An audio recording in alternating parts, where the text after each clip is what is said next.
تختے نشی ہوئے، وہی لا مکاں کے مکی ہوئے، سر عرش تختے نشی ہوئے،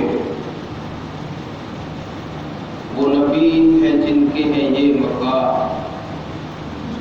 وہ خدا ہے جس کا مقام۔ سامعین وقتی وقار، آج معراج النبی علیہ الصلاۃ والسلام کی رات تھی۔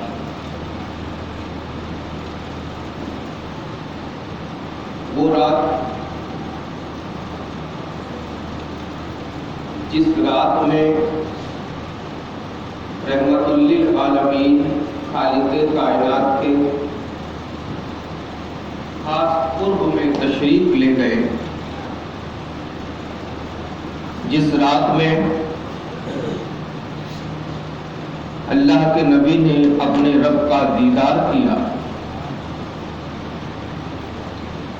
جس رات میں زیارت ذات خداوندی کا شرف اس کے پیارے محبوب کو حاصل ہوا، جس رات میں نماز جیسی عظیم نعمت اللہ نے اپنے رسول کے واسطے سے ہم تک پہنچائی، جس رات میں ان منزلوں کو طے کیا گیا جن منزلوں کا تصور بھی انسانی عقل و خرد کے ماورا ہے۔ معراج النبی نبی کریم صلی اللہ علیہ وسلم کی معراج با سعادت تو ہے، لیکن سرکار کے وسیلے سے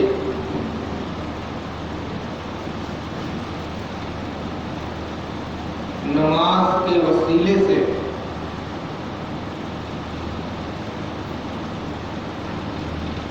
ہم گناہگار خطا کار سیاکار امتیوں کے لیے بھی بخشش کی معراج ہے، بخشش کی سوغات۔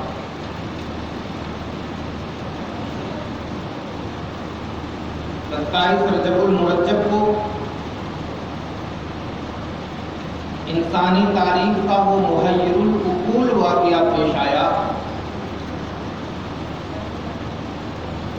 آج تک سائنسداں محو حیرت ہے۔ کروڑہ کروڑ میل کی دوری کو چند لمحوں میں بھلا کوئی کیسے طے کر سکتا ہے؟ ایک شہر سے دوسرے شہر جانے کے لیے، ایک محلے سے دوسرے محلے جانے کے لیے گھنٹے اور کئی دن درکار ہوتے ہیں، لیکن یہ کیسا سفر ہے کہ جو سفر مسجد اقصی سے شروع ہو کر لامکاں تک کی دوری طے کرتا ہے اور بستر نبی کی حرارت اپنے حال میں لوٹتے وقت تک برقرار رہتی ہے، یہ کیسا سفر ہے؟ ساتوں آسمان کو پار کر کے سدرۃ المنتہا کے بعد عرش معلیٰ اور اس کے بعد نہ جانے کیا کیا اور پھر لامکاں، وہاں سے تشریف لے آنے کے بعد سرکار کونین صلی اللہ علیہ وسلم کے گھر کی ساکن اسی طرح ہلتی تھی جیسے کہ ابھی کوئی نکلا۔ آج تک دنیا اس حقیقت کو جاننے سے حاصل ہے کہ آخر یہ کروڑہ کروڑ میل کا سفر چند لمحوں میں کیسے طے ہو. اور پھر اس پہ بہت سارے اعتراضات بھی ہوئے. کسی نے اسے معراج جسمانی نہ کہہ کر معراج منامی کہا، یعنی یہ معراج اللہ کے رسول کی جسم کے ساتھ نہیں بلکہ اللہ کے رسول سو رہے تھے اور خواب میں آپ کو معراج کی. کسی نے اسے خیالی بات کہا، من گڑت بات کہا، اور کسی نے اس پر افترا کرتے ہوئے اس کا مذاق اڑایا. مگر شریعت مطہرہ نے کسی بھی گوشے کو اچھوتا نہیں رہنے دیا. ہم خود قرآن پاک سے ان ساری چیزوں کا جب سوال کریں گے تو نتیجہ آپ کے ذمے پر چھوڑیں گے کہ آپ بتائیں سچ کیا ہے اور غلط کیا ہے. قرآن پاک میں ارشاد ہوتا ہے وَإِنَّ يَوْمًا عِندَ رَبِّكَ كَأَلْفِ سَنَةٍ مِّمَّا تَعُدُّونَ. قیامت کا دن 1000 سال کا ہو. کألف سنہ 1000 سال. اور اسی قرآن میں دوسری جگہ اللہ ارشاد فرماتا ہے تعرج الملائکۃ والروح الیہ فی یوم کان مقدارہ 50,000 سنہ.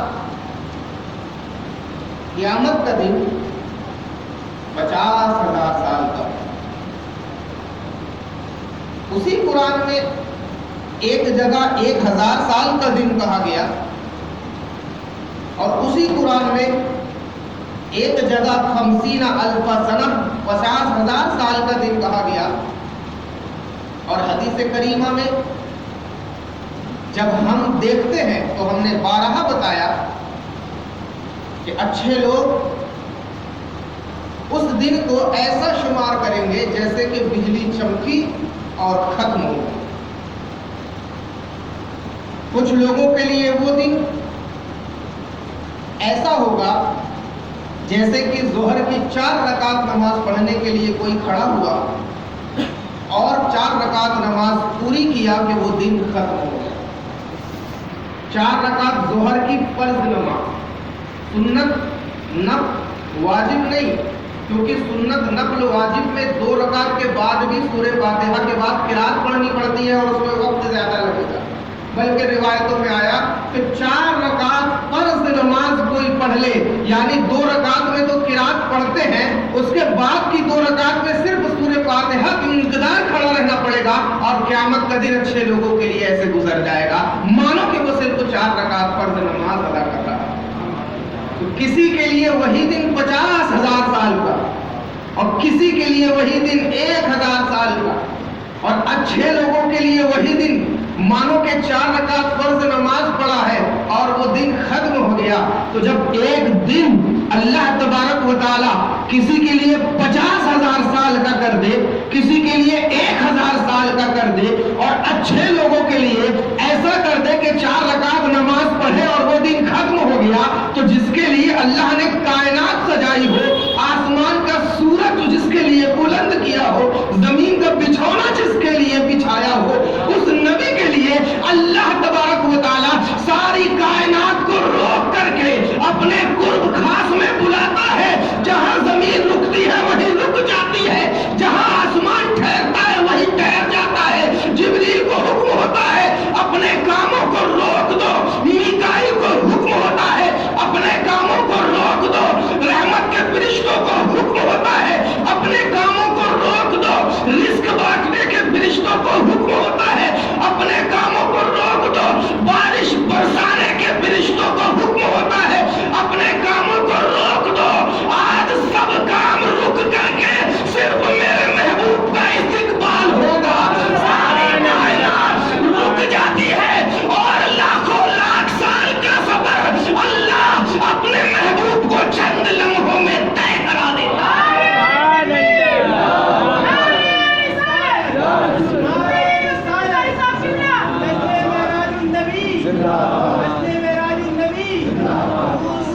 السلام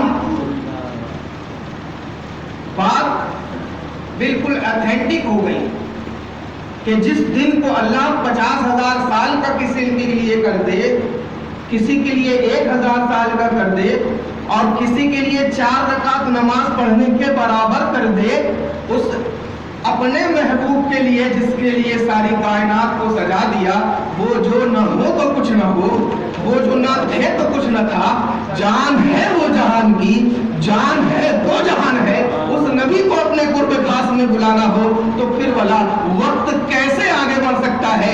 اور روایتوں میں آتا ہے کہ محمد رسول اللہ جب معراج کے لیے تشریف لے گئے تو بستر سے اٹھتے ہیں تو جیسی گرمی بستر پر باقی رہتی ہے وہی گرمی معراج سے لوٹنے کے بعد بھی بستر پر باقی رہتی ہے۔ گھر کے دروازے سے باہر تشریف لے جاتے ہیں تو سانکل ہلتی رہتی ہے، جب معراج کے سفر سے واپس آتے ہیں تو گویا کہ سانکل ابھی بھی ہل رہی ہے۔ اتنے کم وقفے میں اللہ نے اپنے محبوب کو اپنے قرب خاص میں بلا کر وہ عطائے کی ہے، وہ انعامات سے نوازا ہے کہ انسانی عقل ان انعامات کے تصور و تخیل سے بھی ماورا ہے۔ انسان نہیں سمجھ سکتے کہ خالق کائنات نے قرب خاص میں اپنے محبوب کو کیا کیا عطا کیا۔ بس یہی کہا جا سکتا ہے عطا کرنے والا رب جانے، جس کو عطا کیا گیا اس کا وہ مصطفیٰ جانے۔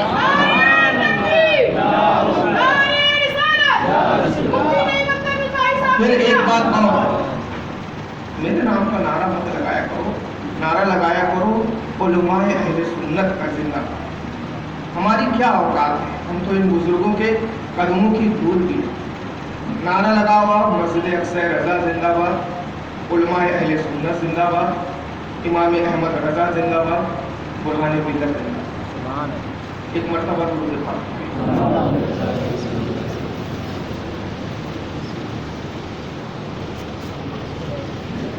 رب کا دیدار کیسے ہوا؟ قرآن پاک میں آتا ہے مانو کہ دو کمان کے درمیان جو دوری ہوتی ہے اس سے بھی کم دوری کا فاصلہ، دیدار تو ہوا۔ ایک دیدار ہوتا ہے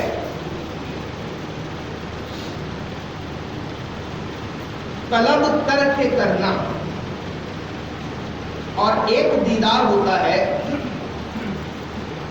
رب کا کسی کو بغیر مانگے عطا کرنا۔ طلب کر کے دیدار یہ حضرت موسیٰ نے چاہا،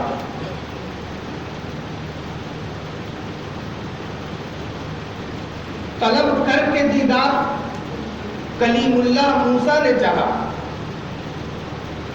ارنی انظر الیک، میرے رب میں تیرا دیدار کرنا چاہتا ہوں۔ لن ترانی، اے موسیٰ میرا دیدار تم ہرگز نہیں کر سکتے، ولیکن انظر الی الجبل فإن استقر مکانہ فسوف ترانی، لیکن طور کی طرف دیکھو، اگر میری تجلی طور پر پڑنے کے بعد طور ریزہ ریزہ نہ ہو اور سلامت رہے تب تو تم میرا دیدار کر سکتے ہو، ورنہ لن ترانی میرا دیدار کبھی نہیں کر سکتے۔ اور خدا کی قدرت کہ جب تجلی الہی طور پر پڑی تو طور ریزہ ریزہ ہو گیا، اور حضرت موسیٰ علیہ السلام جلوہ دیکھ کر کے زمین پر تشریف لے آئے۔ یہ مقام موسیٰ ہے کہ رب کا دیدار طلب کیا تو اللہ نے یہ ارشاد فرمایا، اور یہ مقام مصطفیٰ ہے کہ گھر میں تشریف رکھتے ہیں، رب نے جبریل کو حکم دیا، اے جبریل جاؤ میرے محبوب کو بلا لاؤ، میں اسے اپنا دیدار عطا کرنا چاہتا ہوں۔ اچھا ایک بات اور بڑی پوائنٹ، بڑے نقطے کی شاید میں نے نہیں بتائی کیا تھا۔ حضرت موسیٰ علیہ السلام جب رب کی تجلی کوہ طور پر ہوئی اور وہ ریزہ ریزہ ہو گیا تو وہ تجلی دیکھ کر کے حضرت موسیٰ علیہ السلام زمین پر تشریف لے آیا۔ آپ کی آنکھوں میں رب کی وہ تجلی دیکھ کر کے ایسا نور پیدا ہوا کہ کتابوں میں آتا ہے اس کے بعد حضرت موسیٰ علیہ السلام اپنی آنکھوں پر پردہ ڈالے۔